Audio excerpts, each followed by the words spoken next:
আসসালামু আলাইকুম প্রিয় শিক্ষার্থীরা, শুভেচ্ছা নিন। আলহামদুলিল্লাহ, আজকে 2025 সালের এসএসসি ও সমমান পরীক্ষার্থীদের ফলাফল প্রকাশিত হয়েছে। এসএসসি ও সমমান পরীক্ষায় যে সকল পরীক্ষার্থী উত্তীর্ণ হয়েছে তাদেরকে আমাদের প্রতিষ্ঠানের পক্ষ থেকে আন্তরিক শুভেচ্ছা ও অভিনন্দন। আশা করি তাদের ভবিষ্যৎ আরো বেশি সমৃদ্ধ ও আলোকিত হবে। তাদের এই সফলতার ধারাবাহিকতা কলেজ লাইফও অব্যাহত থাকবে। ধন্যবাদ। প্রিয় শিক্ষার্থীরা, শুভেচ্ছা নিও। আজকে আমি সেবা এন্টারপ্রাইজের আর্থিক বিবরণীর খ অংশ নিয়ে আলোচনা করব, অর্থাৎ মধ্যম মান। খ অংশ রয়েছে আয় বিবরণী প্রস্তুত করো। আমরা জানি আয় বিবরণী দুই ধরনের রয়েছে, এক ধাপ আয় বিবরণী বা বহু ধাপ বা বিশদ আয় বিবরণী। আয় বিবরণী বলতে সাধারণত এক ধাপ আয় বিবরণী প্রস্তুত করতে বলা হয়েছে। সাধারণত সেবাধর্মী প্রতিষ্ঠানে এক ধাপ আয় বিবরণী তৈরি করা হয়। এক ধাপ আয় বিবরণীতে আয় থেকে ব্যয়সমূহ বাদ দিয়ে নেট মুনাফা বা ক্ষতি নির্ণয় করা হয়। বহু ধাপ বা বিশদ আয় বিবরণীতে প্রথমত মোট মুনাফা বা মোট ক্ষতির পরিমাণ নির্ণয় করা হয়। দ্বিতীয়ত পরিচালন মুনাফা বা পরিচালন ক্ষতির পরিমাণ নির্ণয় করা হয়। তৃতীয়ত নেট মুনাফা বা নেট ক্ষতির পরিমাণ নির্ণয় করা হয়। তো আজকে আমাদের হলো এক ধাপ আয় বিবরণী। এক ধাপ আয় বিবরণীতে আয়সমূহ থেকে ব্যয়সমূহ বাদ দিয়ে নেট মুনাফা বা ক্ষতি নির্ণয় করতে হবে।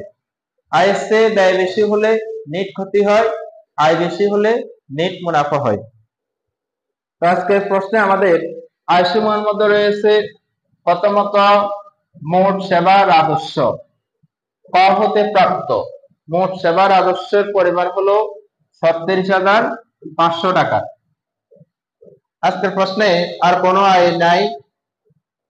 বাদ ব্যয়সমূহ।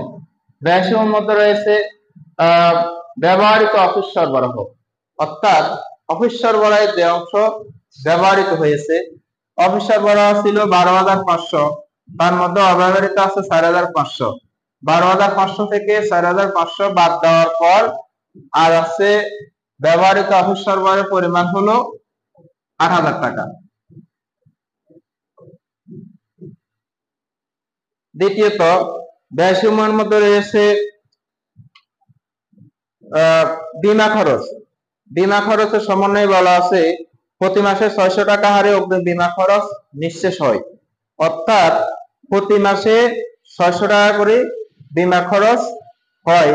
তাহলে আমাদের অঙ্কটি হলো সমাপ্ত বছরের জন্য 12 মাসের 600 গুণ 12, অর্থাৎ 600 গুণ 12 দিয়ে গুণ করলে হয় 7,200 টাকা বীমা খরচ।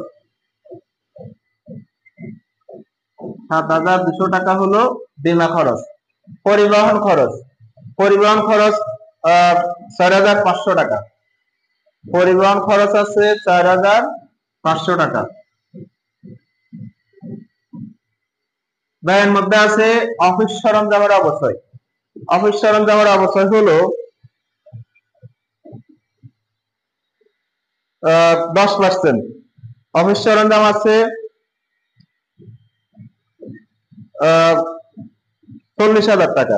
40,000 টাকার 10% অফিস সরঞ্জামের অবচয় 4,000 টাকা।